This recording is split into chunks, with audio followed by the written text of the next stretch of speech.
Hey guys, today I'm going to show you how to increase brightness in Roblox. First, open up any Roblox game and click on the Roblox icon at the top left, and let's go to the settings tab.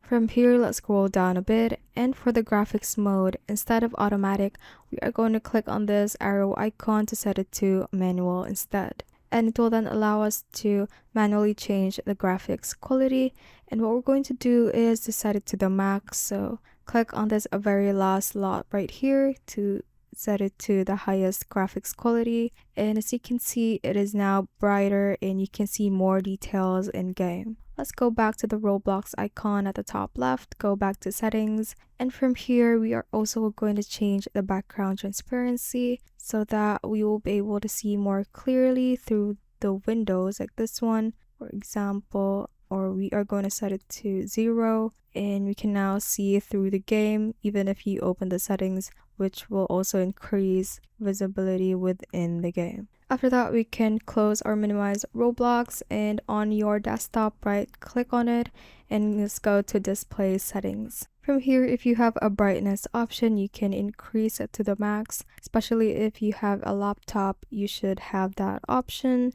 and that is how you can basically increase brightness in Roblox. Thanks for watching. If you found this useful, hit that like button and subscribe for more videos like this.